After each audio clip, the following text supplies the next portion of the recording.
किसी के मन की बातें पढ़ने के लिए आपको 3 तरीके पता होने चाहिए। ये तरीके सीखना बहुत महत्वपूर्ण है। इन तरीकों को सीखकर आप आसानी से समझ सकते हैं कि कोई कैसा सोच रहा है। तो आइए मैं आपको गौतम बुद्ध की एक कहानी सुनाता हूं जो आपको दूसरों के मन को पढ़ने के तरीके सिखाएगी। बहुत समय पहले की बात है। एक छोटे से गांव में 2 भाई थे। बड़े भाई को अंधा था, इसलिए वह हमेशा घर पर ही रहता था और छोटे भाई खेती कर था। हालांकि खेतों में बहुत सारे जानवर थे और उनके कारण पूरी कृषि बर्बाद हो रही थी। इससे छोटे भाई को बहुत परेशानी हो रही थी। फिर एक दिन उसे ख्याल आया कि वह अपने अंधे बड़े भाई की मदद क्यों नहीं लेता ताकि वह खेतों से जानवरों को भगा सके। क्योंकि उसका बड़ा भाई अंधा था, वह खेत में बैठकर जानवरों की आवाज सुनते ही उन्हें डरा सकता था। इस तरीके से हमारी कृषि बच सकती थी। इस सब कुछ सोचने के बाद उसने अपने खेत में एक छोटा सा झोपड़ा बनाया और अपने अंधे भाई को उसमें रखा। उसने उससे कहा, भाई, अगर तुम किसी जानवर की आवाज सुनो तो जोर से चिल्लाओ और जानवर यहां से भाग जाएंगे, इससे हमारी फसलें बच जाएंगी। बड़ा भाई अपने छोटे भाई के विचार से सहमत हो गया और खेत में बैठने लगा। जब कभी उसे किसी जानवर की आवाज सुनाई पड़ती, वह तुरंत जोर से चिल्लाने लगता और जानवरों को डराकर भगा देता। वे कई दिनों तक यह अभ्यास जारी रखते हैं। एक एक दिन एक हिरण उनके खेत में दौड़ रहा था और खेत को तोड़कर भाग गया। हालांकि एक राजा भी वहां था जो हिरण की पीछा कर रहा था। राजा का ध्यान अंधे भाई पर गया और उनसे पूछा, क्या तुमने यहां एक हिरण देखा है? जवाब में अंधे भाई ने कहा, मैं अंधा हूं, मैं कैसे हिरण देख सकता हूं? पर मैं तुम्हें इतना बता सकता हूं कि मेरी खेत से जो जानवर भाग गया है वह आपकी पीछा करने लायक नहीं है। आप अपना समय बर्बाद कर रहे हैं। उस अंधे के शब्दों से चौंका हुआ था। उसे आश्चर्य हुआ कि अंधा यह कैसे कह सकता है कि जो हिरण मैं ढूंढ रहा हूं वह पीछा करने लायक नहीं है। तब राजा ने अंधे से कहा, क्या तुम मुझसे झूठ नहीं बोल रहे? एक और तुम कहते हो कि तुम अंधा हो और दूसरी ओर तुम यह दावा करते हो कि वह जानवर जो यहां से भाग गया है मेरे पीछे पड़ने के लायक नहीं है। फिर अंधा भाई ने कहा, ओ राजा, वह प्राणी जिसे तुम हिरण समझ रहे हो वह वास्तव में हिरण नहीं है। वह एक मादा हिरण है और मेरे ज्ञान के अनुसार वह गर्भवती है। मैंने कभी सुना नहीं है कि कोई राजा एक गर्भवती मादा हिरण की शिकार करता है। इसलिए मैं तुम्हें यह कह रहा हूं कि वह तुम्हारे पीछे पड़ने के लायक नहीं है। तुम्हें उसकी पीछा करने में अपना समय बर्बाद नहीं करना चाहिए। यह सुनकर राजा और भी हैरान हुआ। उसे समझ में नहीं आया कि अंधा यह कैसे जान सकता है कि वह गर्भवती मादा हिरण है। उसने सोचा कि कैसे एक अंधा यह जान सकता है मैं जिस हिरण की शिकार कर रहा हूं वह क्या गर्भवती है या नहीं। इस अद्भुत अंधे का इतना आत्मविश्वास के साथ कैसे कह सकता है? इसलिए मुझे इसे जांच करना होगा। इसलिए राजा ने सत्यता जानने का निश्चय किया और अपने कमांडर से कहा, कमांडर, मुझे चाहिए कि वह प्राणी जिंदा रहे, क्योंकि मुझे जांच करना है कि यह वाकई एक गर्भवती मादा हिरण है। यह अंधा आदमी इतनी आत्मविश्वास के साथ कह रहा है और मुझे यह सुनिश्चित करना है। जाओ और जांच कि क्या वह एक गर्भवती मादा हिरण है। राजा के आदेश पर कमांडरों ने हिरण को पा करने के लिए चला गया। कुछ समय बाद जब वह लौटे तो राजा से कहा, राजा, यह अंधा आदमी पूरी तरह से सही कह रहा है। वह वाकई एक गर्भवती मादा हिरण है। इस सुनकर राजा हैरान हो गया। उसे समझ में नहीं आया कि यह अंधा आदमी कैसे जान सकता है कि वह गर्भवती मादा हिरण है। राजा के मन में कई सवाल उठे। आखिरकार राजा ने इस पर पूरी तरह से समझौता करने का निश्चय किया और अंधे से कहा, सुनो, मुझे यह नहीं पता कि तुम सचमुच अंधे हो या नहीं, लेकिन मैं तुमसे एक सवाल पूछने आया हूं। क्या तुम मेरे सवाल का सही जवाब दोगे? जवाब में अंधे ने कहा, राजा, आप मुझसे जो भी पूछना चाहेंगे मैं आपको सच्चाई से जवाब दूंगा। राजा ने कहा, देखो, एक और तुम कहते हो कि तुम अंधे हो और दूसरी तरफ तुमने मुझे कहा कि मैं जिस जानवर की मैं पीछा कर रहा था तुम कहते हो कि वह गर्भवती मादा हिरण है, और साथ में तुम्हें यह भी पता लगाता है कि तुम्हारे खेतों में जानवर कब आते हैं और कब जाते हैं। तुमने यह सब कैसे अनुमान लगाया? तब अंधा आदमी ने समझाया, सर, जब आप उस मादा हिरण की पीछा कर रहे थे तो उसकी गति और दौड़ते हुए आवाज से ही मुझे पहले से ही समझ आ गया था कि यह हिरण है और मेरी खेत की बांध काफी छोटी थी। उसकी ऊंचाई ज्यादा नहीं थी। अगर यह सामान्य हिरण होती तो वह आसानी से उस बांध को पार कर सकती थी, लेकिन वह हिरण ने उस बांध को तोड़कर भाग लिया था। और यदि वह बांध पार करने की कोशिश करती तो उसके संतान को खतरा होता, इसलिए मुझे समझ में आ गया कि वह गर्भवती है। इस व्याख्या को सुनकर राजा अंधे के विशेष ज्ञान और कौशल को देखकर चौंके हुए हैं। वह समझता है कि यह व्यक्ति अंधा होने के बावजूद अनोखी जानकारी और क्षमताओं से संपन्न है। राजा इसका लाभ उठाने का निश्चय करता है और अंधे से एक और सवाल पूछता है। राजा कहते हैं, तुम बुद्धिमान हो और तुम्हारी कई बातों की गहरी समझ लगती है। आज मैंने तुम्हें यहां बुलाया है ताकि जान सकूं कि मेरी पत्नी मेरे प्रति विश्वासी है या नहीं। अंधा आदमी जवाब देता है, ओ राजा, ऐसा सवाल कैसा है? आपका विवाह कई सालों से चल रहा है और अब आप ऐसी बातें जानना चाहते हैं। ऐसे सवाल आपके मन में क्यों उत्पन्न हो रहे हैं? हालांकि राजा कहता है, तुम्हें इस सवाल का जवाब दे देना होगा। अगर तुम मुझे उत्तर नहीं दोगे तो मैं तुम्हें मृत्यु दंड से सजा दूंगा। राजा की धमकी सुनकर अंधा कहता है, बहुत अच्छा, मैं तुम्हें तुम्हारे सवाल का जवाब दूंगा। ओ राजा, अगर तुम इस सवाल का जवाब चाहते हो तो तुम्हें मेरी एक सेवा करनी होगी। राजा पूछता है, मुझे बताओ, मुझे क्या करना होगा? व्यक्ति जवाब देता है, उसके लिए तुम्हें अपनी पत्नी को मेरे साथ एक कमरे में अकेले छोड़ देना होगा। यह सुनते ही पहले तो गुस्सा होता है, लेकिन कुछ समय सोचने के बाद वह उस व्यक्ति की बात मानता है और अपनी पत्नी को साथ एक कमरे में भेजने का आदेश देता है। कमांडर उस पर क्रियान्वयन करता है और अंधे आदमी और रानी को एक कमरे में अकेले छोड़ देता है। उस समय अंधा अपनी बात कहते हैं, मुझे तुम्हें छूना है। यह सुनते ही रानी बहुत गुस्से से भरी हो जाती है और अंधे को पीटने लगती है, कभी हाथों से तो कभी पैरों से और कभी पूरी ताकत से। वह उसे बेहद बेरहमी से पीटती है। बाद में किसी तरह अंधा अपनी जान बचा लेता है और राजा के पास जाता है। उसने राजा से कहा, ओ राजा, आपकी पत्नी विश्वासी नहीं है। इस सुनते ही राजा बहुत गुस्से से भरकर अपनी तलवार निकालता है और सीधे अपनी पत्नी के पास जाता है। उसने उससे गुस्से में कहा, रानी, आज मैं तुमसे एक सवाल पूछूंगा और तुम्हें सच्चाई से जवाब देना होगा। अगर तुमने झूठा बोला तो मैं तुम्हारा सर तुरंत अलग कर दूंगा। उसने पूछा, मुझसे कहो, क्या तुम विश्वासी हो या नहीं? इस पर रानी ने कहा, ओ राजा, तुम मुझे मार दो, लेकिन मैं विश्वासी नहीं हूं। राजा बहुत खुश हुआ, क्योंकि वह सब कुछ जो अंधे ने कहा था वह पूरी तरह से सच था। इस सुनते ही राजा तत्काल अंधे के पास जाता है और पूछता है, तुमने कैसे जान लिया कि मेरी पत्नी विश्वासी नहीं है? अंधा उत्तर देता है, ओ राजा, ये काफी सरल है। मैंने आपकी पत्नी से कहा कि मैं उसे छूना चाहता हूं और वह इतनी रोष में आ गई कि मुझे मारने लगी। वफादार औरत कैसे किसी अन्य पुरुष को छू सकती है? जब मैंने उससे कहा कि मैं उसे छूना चाहता हूं, वह मुझे इनकार कर सकती थी, लेकिन उसने मुझे मारना शुरू कर दिया और उस प्रक्रिया में उसने मेरे पूरे शरीर को छुआ। अब तुम मुझसे बताओ, इस प्रकार की औरत विश्वासी कैसे हो सकती है? राजा कहता है, तुम बहुत बुद्धिमान हो, ठीक है, तो चलो आगे बढ़ते हैं। उसके बाद वह जोर से कहता है, एक और सवाल का सही जवाब दो और मैं तुम्हें यहां से जाने दूंगा। राजा फिर पूछता है, मुझे बताओ, क्या मैं सचमुच मेरे पिता का बेटा हूं या किसी और का? इस पर अंधा आदमी उत्तर देता है, ओ राजा, इससे तुम्हारा क्या लेना देना है? चाहे आपके माता पिता कौन हो, आप इस राज्य के राजा हो, तो इस सवाल को छोड़ दो। लेकिन राजा जिद करता है, नहीं नहीं, मुझे इस सवाल का सटीक जवाब चाहिए, वरना यह सवाल मुझे हमेशा परेशान करेगा। इसलिए मैं सच्चाई जानना चाहता हूं। अगर तुम सही जवाब दोगे तो मैं तुम्हें यहां से जाने दूंगा।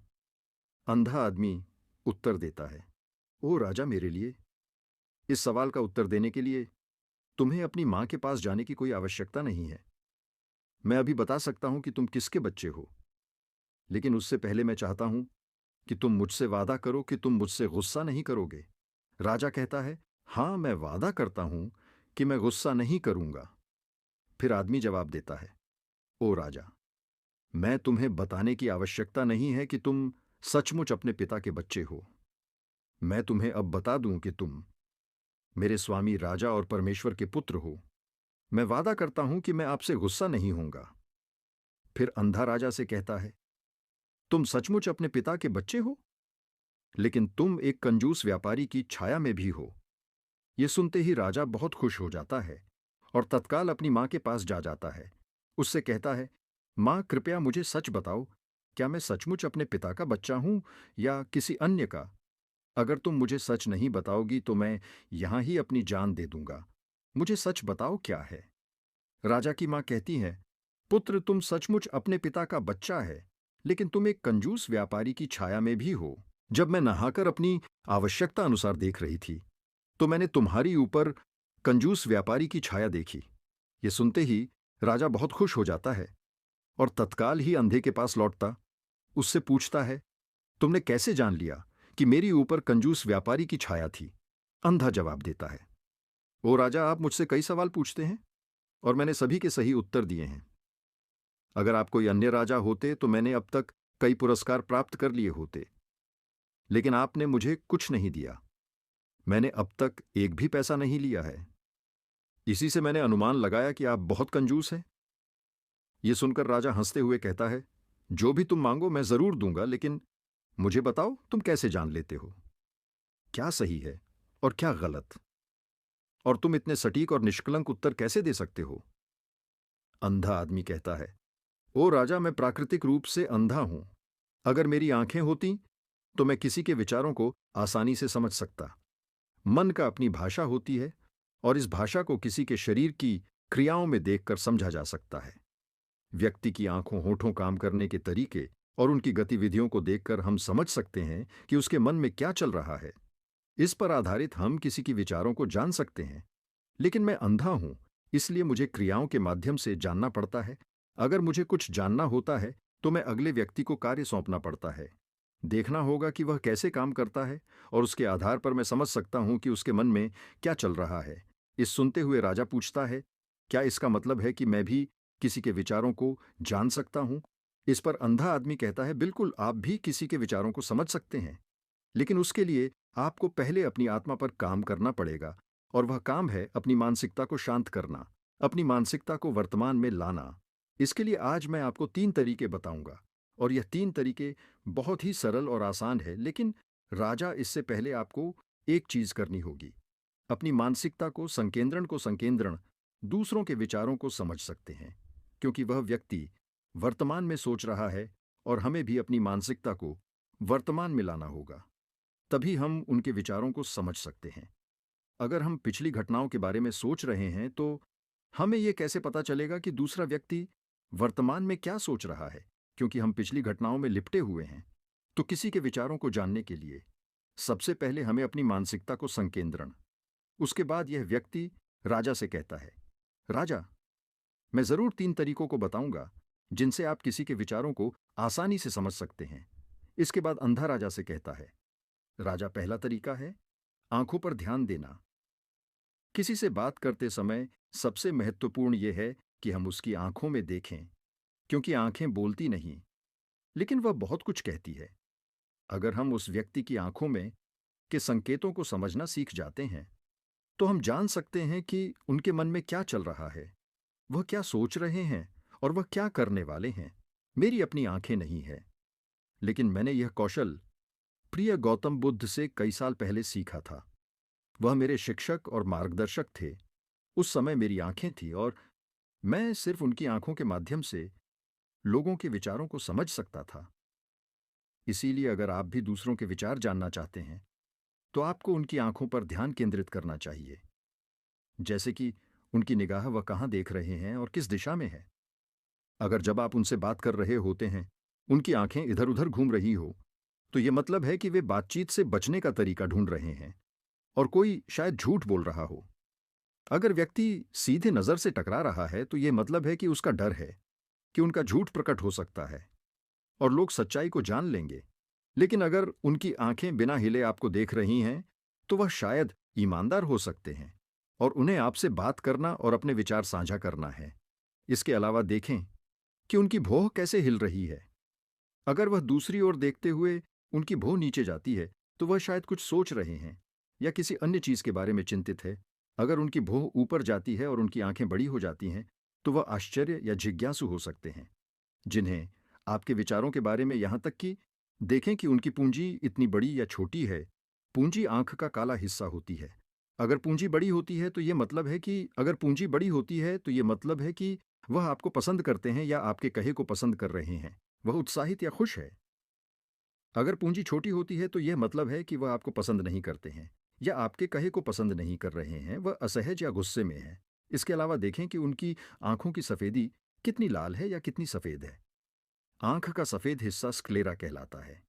अगर स्क्लेरा लाल होती है तो यह मतलब है कि वह थके हुए तंत्र या बीमार हो सकते हैं। वह आपसे बात करना नहीं चाहते होंगे। मैं एक समय याद करता हूं जब मैंने एक थके हुए व्यक्ति से मिला था जो यात्रा कर रहे थे। हम जब बात कर रहे थे तो उसकी आंखें बहुत घूमती रहती थी, मुझे कभी देखती नहीं। इससे दिखाई देता था कि उसको चिंता थी और वह जल्दी जाना चाहता था। मुझे लगा कि वह कुछ छुपा रहा। हो सकता है वह मेरे साथ बात करना नहीं चाहता था, इसलिए मैंने उससे और सवाल पूछे। मैंने पता लगाया कि उसका एक गुप्त योजना था। इसी तरह अन्य भी चेहरे की भावनाओं की अन्य व्यक्तिगत व्यवहार होते हैं जो हमें आसानी से व्यक्ति के विचार समझने में मदद कर सकते हैं। कभी कभी व्यक्ति अपने चेहरे के माध्यम से विभिन्न व्यवहार दिखाता है। यदि आप किसी के चेहरे के अभिव्यक्ति पर ध्यान देते हैं तो आप आसानी से समझ सकते हैं कि वह व्यक्ति निराश है, बहुत दुखी है या बहुत खुश है।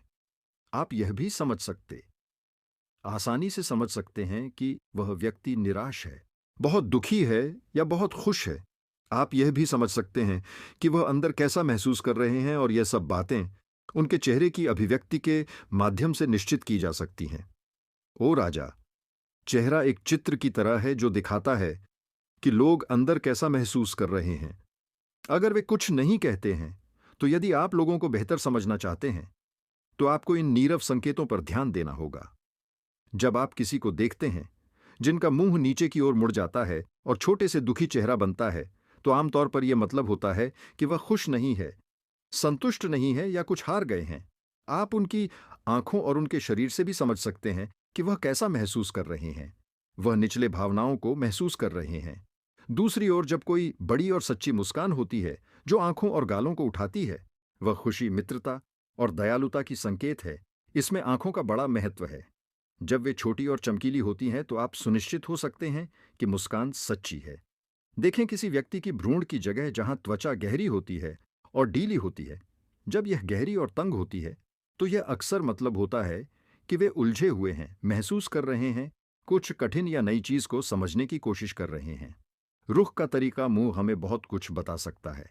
एक मुंह जो बंद और संकुचित हो, यह मतलब हो सकता है कि वह सहमत नहीं है, किसी चीज से संतुष्ट नहीं है या बातचीत करना नहीं चाहते।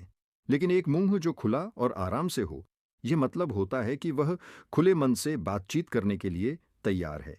जब आप चेहरे की इन संकेतों को देखने और समझने में महारथी है तो आप यह जान सकते हैं कि लोग किस बारे में सोच रहे हैं और कैसा महसूस कर रहे हैं। चाहे वह अपनी भावनाएं बाहर कहे या चुप रहे, उनके चेहरे से हर बात साफ हो जाएगी। इसलिए कोई व्यक्ति जैसे भी अपने शब्दों से बोलता हो, आप उनके चेहरे से सब कुछ समझ सकते हैं। मैं आपको एक कहानी सुनाऊं। एक बार मैंने एक दुखी व्यक्ति से मिला जो मेरी मदद के लिए आया, लेकिन वह ऐसा व्यवहार कर रहे थे कि उन्हें कोई परवाह नहीं। लेकिन मैंने उनकी माथे पर एक छोटी सी रेखा देखी जिससे पता चला कि उनकी परेशानी थी। मैंने उनसे कहा कि मुझे अपनी समस्या बताए और उन्होंने बता दी। इसके बाद उनको अच्छा लगा और मैंने उनकी मदद की। एक सच्ची मुस्कान आंखों को भी खुश बनाती है। ये मतलब है कि वे खुश और दयालु हैं। एक उदासी मुंह की बह नीचे जाती है, इसका मतलब है कि वह चिंतित या उलझे हुए हैं। भौं ऊपर जाती है जब वे हैरान या जिज्ञासु विचार रहे होते हैं। तो आप उनकी भावना को उनके चेहरे को देखकर समझ सकते हैं। आगे बढ़ते हुए व्यक्ति राजा से तीसरी मेथड के बारे में बताते हैं, कहते हुए, ओ राजा, एक और भाषा भी है जो है वह है हाथों की इशारों और शरीर की भाषा की। किसी के विचारों को समझने के लिए हमें हाथों की इशारों और शरीर की भाषा को समझना चाहिए। जब कोई व्यक्ति बातचीत करता है तो आपने देखा होगा कि वह अपने हाथों को हर समय हिलाता रहता है, इशारे करता है। शब्दों के अलावा उनकी शरीर की भाषा भी बड़ी भूमिका निभाती है। वह क्या सोच रहा है ये स्पष्ट करने में। ओ राजा, शरीर और हाथ बिना शब्दों के बहुत कुछ कह सकते हैं। ये शब्दों की तरह बातचीत का एक गुप्त तरीका है जहां आप देख सकते हैं कि लोग क्या चाहते हैं और कैसा महसूस कर रहे हैं। वे छोटी छोटी चीजों से जो वे करते हैं, किसी को ध्यान से देखें। जब वह आपसे बात करते समय अपने उंगलियां तेजी से टैप करता है, जब उंगलियां किसी चीज पर तेजी से आवाज करती हैं, तो यह मतलब हो सकता है कि वह बोर हो रहे हैं, जल्दी में है या बातचीत जल्दी समाप्त करना चाहते हैं। मैं एक वक्त स्मरण करता हूं जब मैंने एक व्यक्ति से मिला जो मुझसे कुछ बेचना चाहता था और वह यही इशारा करता था। मुझे पता चल गया था कि वह घबराया हुआ था, तो मैंने उससे बेहतर कीमत पर खरीदने को कहा और उसका हैराना हो गया।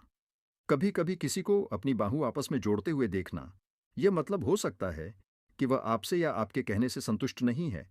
वह अपने विचारों को आपसे छुपा रहे हैं।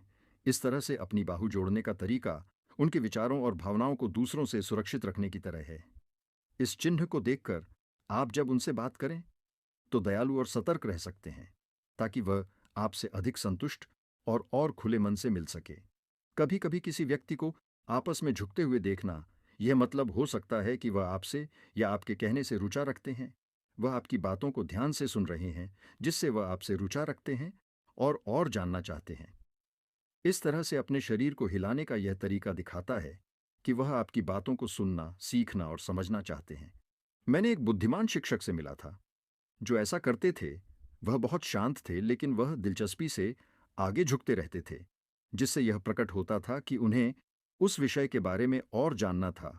कभी कभी लोग जब आपसे बात करते समय अपने चेहरे को छूने की आदत डालते हैं, तो आपको पता चल सकता है कि वह किस बारे में सोच रहे हैं। यह अक्सर मतलब रखता है कि वे चिंतित हैं या सोचते हैं। यह सब छूने का तरीका दिखाते हैं कि उनके मन और दिल में क्या हो रहा है। दूसरों की शरीर और हाथों से सही से समझने के लिए आपको धैर्य रखना पड़ता है, सावधानी से देखना पड़ता है और उन बातों को सराहना करनी पड़ती है जो वे नहीं कहते। यह छोटी पर महत्वपूर्ण संकेत, जैसे कि एक शांत पुस्तक, आपको उन भावनाओं और विचारों को दिखाते हैं जो उनमें छुपे हुए हैं और आपको उनसे बेहतर जुड़ने में मदद करते हैं। अगर हम इन 3 तरीकों पर ध्यान देते हैं और उन्हें सही से समझते हैं, तो हम तेजी से पता लगा सकते हैं कि किसी के मन में क्या चल रहा है, वह हमारी बातों को कितनी ध्यान से सुन रहे और उनके मन में क्या हो रहा है। लेकिन इससे पहले आपको अपने मन को ध्यान में लाना होगा और उसे वर्तमान में लाना होगा। तभी आप इन सभी क्रियाओं पर ध्यान दे सकते हैं, उन्हें समझ सकते हैं और महसूस कर सकते हैं कि उनके मन में क्या चल रहा है। अन्यथा, अगर आप पूर्व घटनाओं या भविष्य के योजनाओं में प्रवृत्त हैं, तो आप कभी भी व्यक्ति की शरीर भाषा पर ध्यान नहीं देंगे और आप कभी नहीं समझ पाएंगे कि उनके मन में क्या हो रहा है, वह क्या सोच रहे हैं। आपने कई महान संतों और ज्ञानी व्यक्तियों को देखा होगा जो आपको शांति से देखते हैं और आपको बता सकते हैं कि आपके मन में क्या चल रहा है, आपने उनसे क्या सीखा है। और इसका सबसे बड़ा कारण यह है कि वे आपको पढ़ सकते हैं, आपको समझ सकते हैं। क्योंकि उनका मन संकेतिक शांतिपूर्ण है, इसलिए वह आसानी से आपके विचारों को समझ सकते हैं। मुझे आशा है कि आपने अब तक कहानी का आनंद लिया है और इससे कुछ नया सीखा है। यदि आपने ऐसा किया है, तो कृपया इस चैनल की सदस्यता ले। इससे मुझे उत्साहित किया जाएगा कि मैं आपके लिए और भी रोचक और जानकारीपूर्ण कहानियां बनाऊं। देखने के लिए धन्यवाद और आगे आने वाली वीडियो के लिए बने रहे। नमो बुद्धा।